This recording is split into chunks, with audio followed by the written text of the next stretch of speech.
Hello à tous, bienvenue dans l'épisode 3 d'Inspiring People, la série où je rencontre des gens inspirants. Aujourd'hui, j'ai eu la chance de discuter avec Aymeric Berco.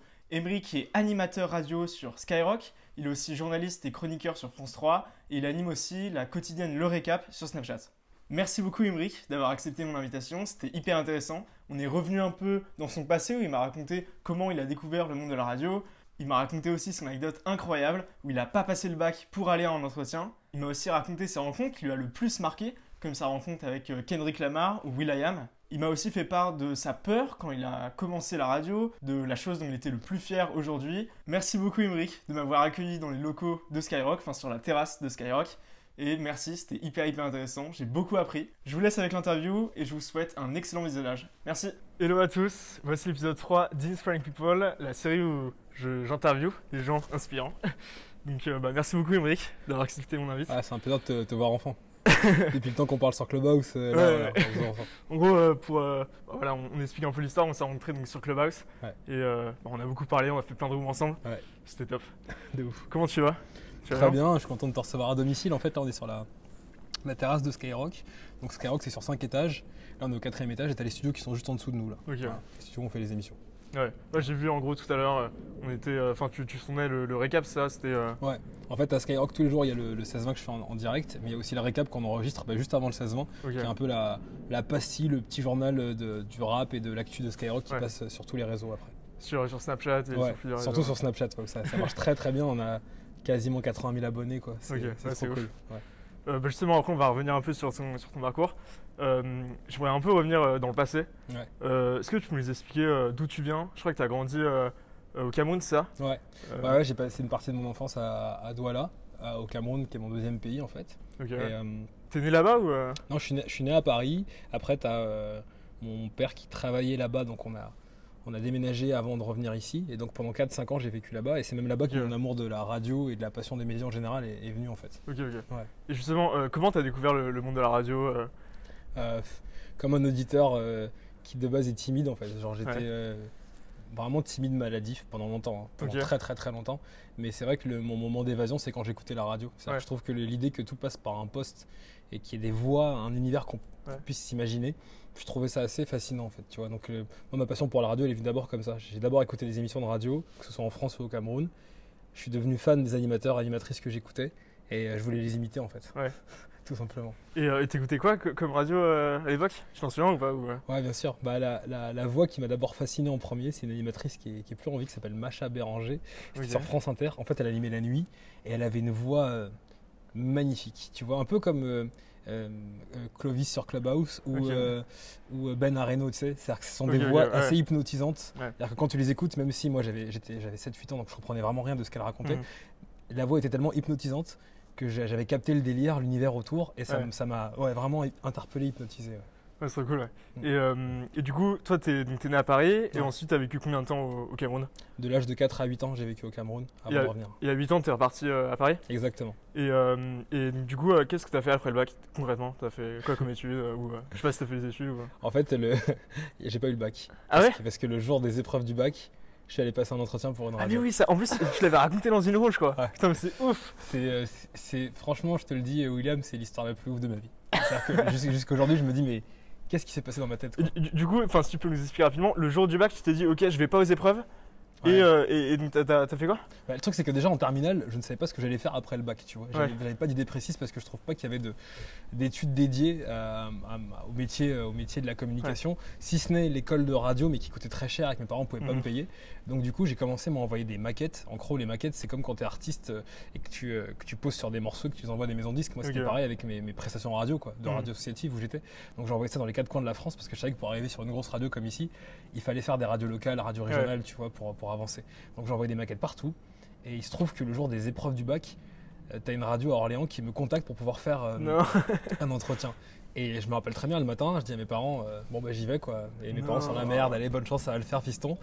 Et en fait, je prends le train avec 0 € en poche, je fraude, je vais à Orléans, dans une ville que je ne connais pas, et je vais passer un entretien alors que je n'ai aucune garantie d'être pris. Putain, c'est ouf. Tu vois, sur le trajet, je me suis quand même dit, mais ça, c'est des moments où t'as deux choses. Il y a une force dans ta tête qui te dit, c'est un bon choix, c'est un choix fou, mais ouais, c'est l'instinct.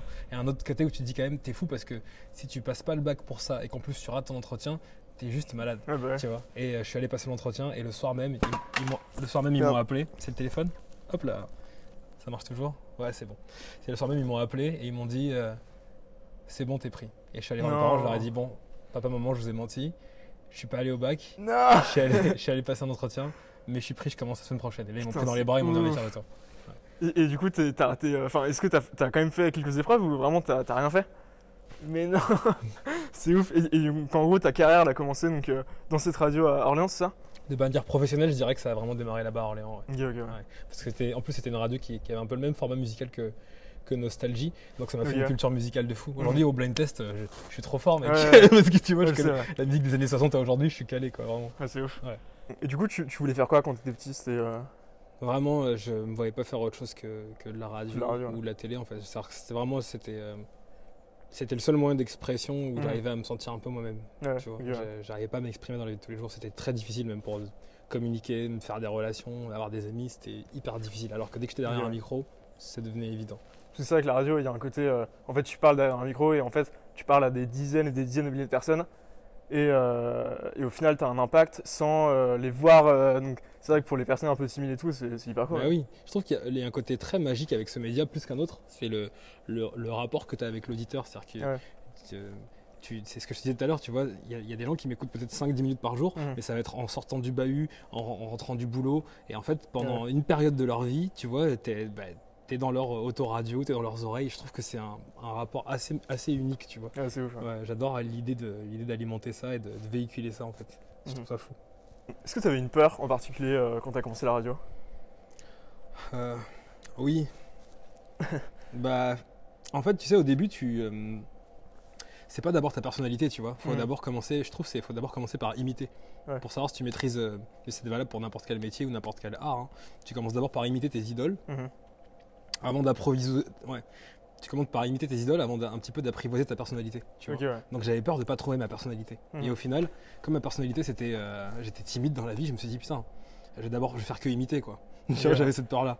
Mais au final, au fur et à mesure de prendre le micro, je me suis rendu compte que j'adorais rire avec les auditeurs, que j'adorais faire des blagues, que j'adorais l'autodérision. Tu vois, plein de trucs que j'avais pas dans la vie que je faisais au micro. Et l'univers que j'ai pu développer, ça a défini ma personnalité, quoi. C'est venu du micro d'abord. Ouais, c'est trop cool.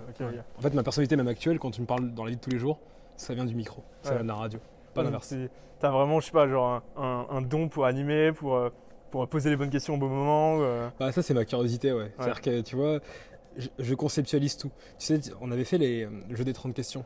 C'est les 30 questions que j'ai créées j'ai adapté, on va dire, tu vois, pour pouvoir mieux connaître mes proches et d'autres que je connais pas forcément. Et en fait, l'idée de conceptualiser ça, c'est mieux en société. C'est-à-dire que si je te croise dans une soirée dans la rue, je te dis, hey, j'aimerais bien apprendre à te connaître, tu vas me trouver super bizarre. Alors que si je te dis, j'ai fait 30 questions, ça s'appelle les 30 questions de la vie, c'est un super jeu, tu vas vouloir y jouer. C'est top. Donc faut conceptualiser les choses. En plus, il y a un côté un peu philosophique. Moi, j'adore ça. Carrément. Je sais que tu kiffes ça et moi aussi. Comment t'es arrivé ici à Skyrock?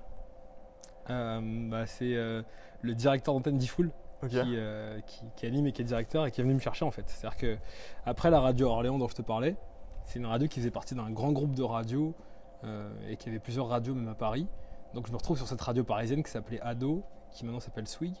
Et en fait, sur Ado, on a créé l'émission qui était assez ouf, où en fait, toi qui es au collège ou au lycée, tu pouvais participer toute la semaine pour qu'en fin de semaine, on vienne te chercher. Ah ouais?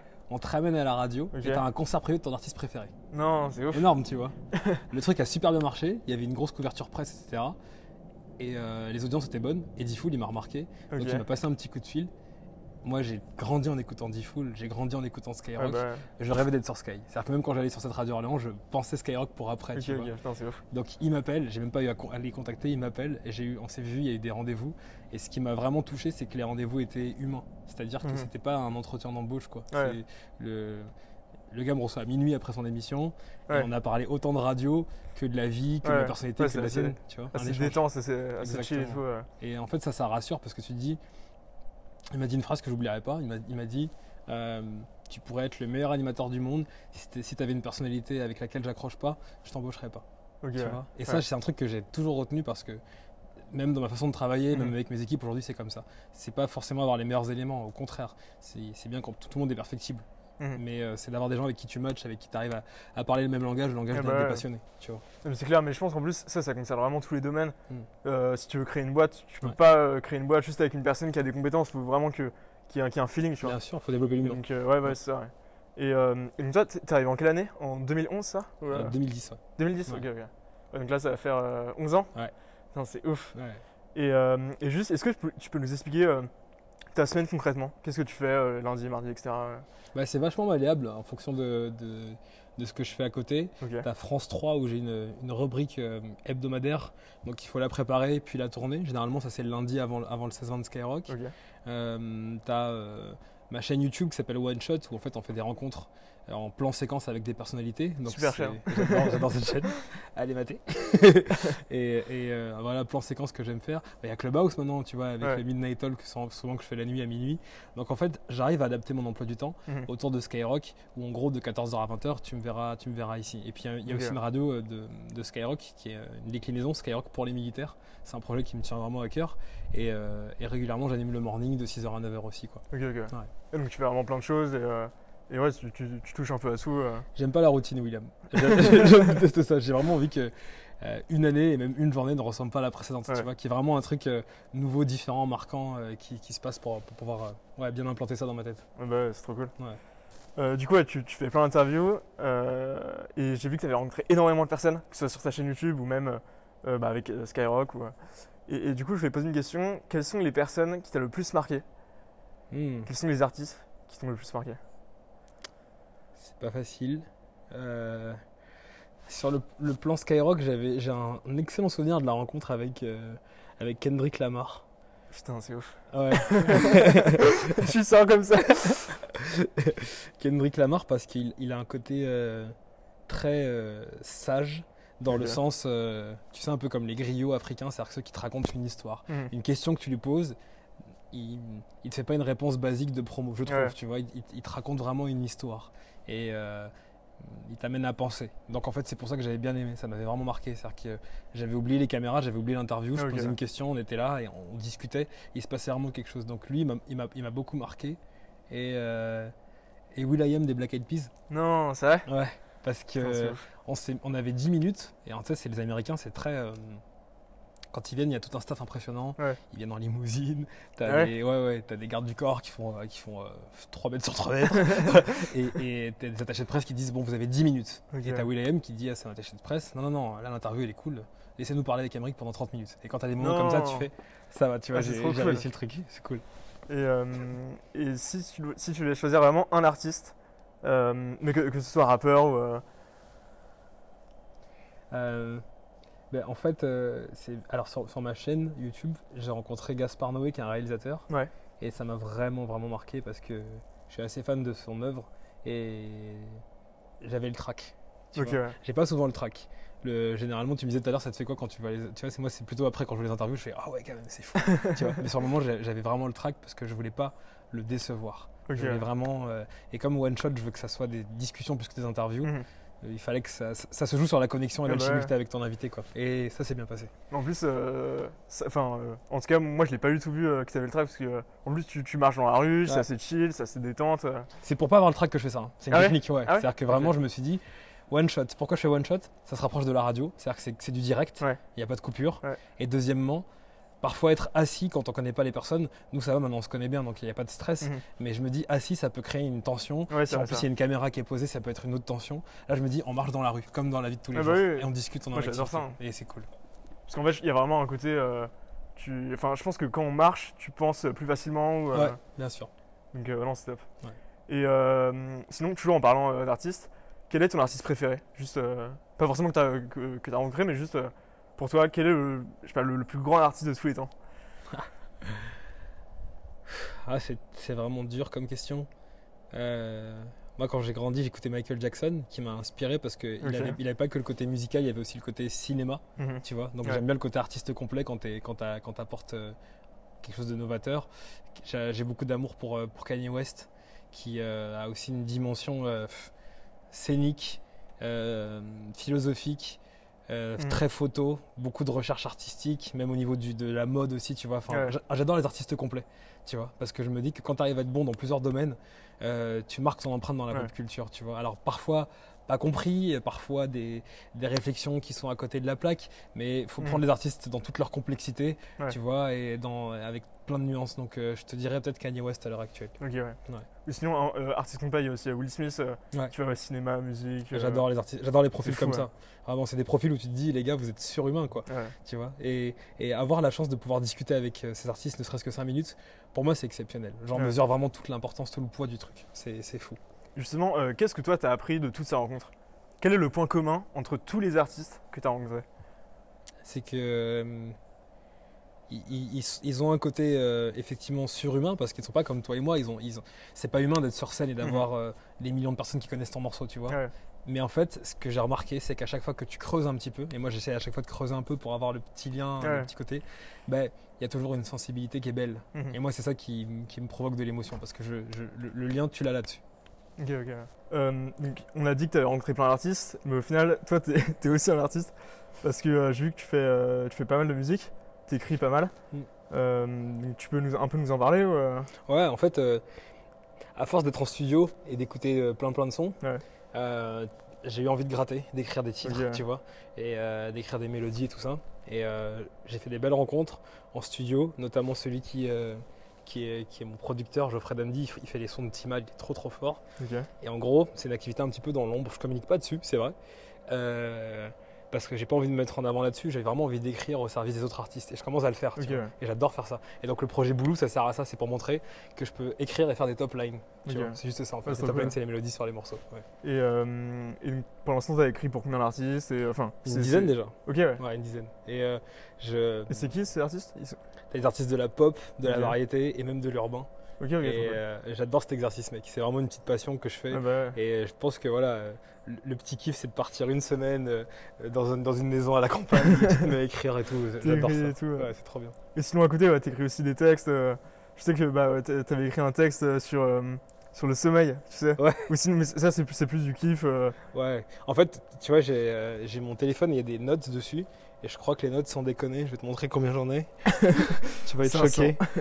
Je pense que t'es loin du compte. Non, mais je sais que, en tout cas, t'as une fibre 3171 notes, tu vois. Putain, c'est ouf. Donc, évidemment, il y a aussi les courses, hein. Voilà, les courses, acheter ça, mais t'as plein de textes, des trucs de 4 lignes, de machin, Ouais. J'ai besoin de mettre en écrit ce que j'arrive pas à dire en vrai, tu vois. Que même si je suis expressif aujourd'hui, j'ai pas de souci de sociabilité, je sais pas, quand il y a un truc difficile qui se passe, que je vois à la télé, une rupture amicale, sentimentale, j'ai envie d'écrire dessus, ça va m'inspirer, tu vois, et je suis plus facile à écrire des choses que de les dire. C'est marrant parce que j'ai l'impression que tous les rappeurs ils disent ça au final. Et je pense au dernier album de Dinos, dans une interview, d'ailleurs je crois que c'était ton interview, il dit que lui clairement il pouvait pas aller chez le psy parce que tu sais, t'avais un peu un côté, t'as plein un peu de clichés sur la banlieue. Et il dit que lui, comment expliquer, la façon de s'exprimer, c'est l'écriture. Tout à fait. La consultation de psy, elle est remplacée par ce qu'on va gratter, et ça fait un bien fou. Vraiment, tu vois, que ce soit implicite ou explicite.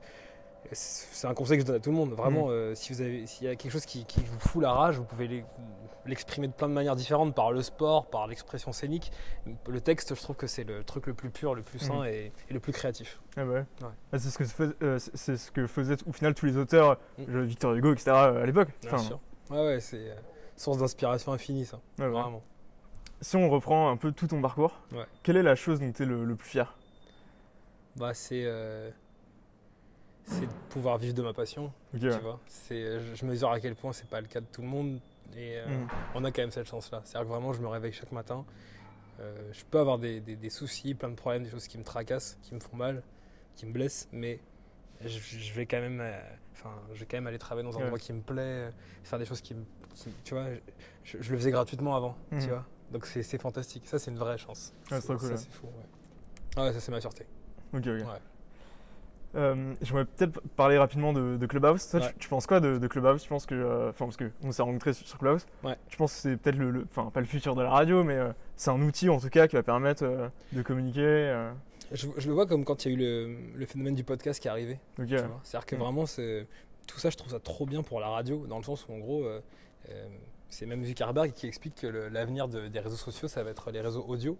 Et je trouve que c'est un formidable hommage à ce que nous on fait, dans le sens où en gros, l'idée que les émotions, l'échange peut se véhiculer d'abord via l'audio, c'est plus sain. Et tu as vu le nombre de témoignages qui nous disaient c'est plus facile à dire parce qu'on est dans l'audio. On a fait une room ensemble, tu sais, sur le regard des autres. On n'aurait pas eu, j'en suis sûr, un quart des témoignages s'il devait y avoir la vidéo, s'il devait y avoir une webcam. Tu vois. Ça change tout l'audio, ça nous protège. Et tout comme moi, ça m'a lancé en fait. Tu vois. J'étais timide et l'audio m'a beaucoup aidé. Donc je pense que Clubhouse et tous les réseaux comme ça ont bien sûr de l'avenir. Et moi, j'adore ça parce que, mine de rien, comme on touche beaucoup de monde à Skyrock, parfois on peut avoir peur de perdre un petit peu le lien intime qu'on peut développer avec certains, tu vois, et comme on a pu faire toi et moi. Et je pense que Clubhouse ça aide à ça, donc c'est cool. Bah oui, c'est clair que en fait, un côté, tu peux pas mentir avec l'audio. Ah ouais. Alors que c'est vrai que sur Instagram, tu peux truquer tes photos et sur Clubhouse, tu peux. C'est beaucoup d'artifice. Là, on revient à un truc très pur, très simple, très Enfin, en soi, en fait, je pense qu'on peut quand même mentir avec l'audio, mais c'est beaucoup plus dur. Oui, il y a des émotions qui sont témoignées à travers et qui me semblent sincères. Comme à chaque fin de vidéo, je demande à la personne une citation.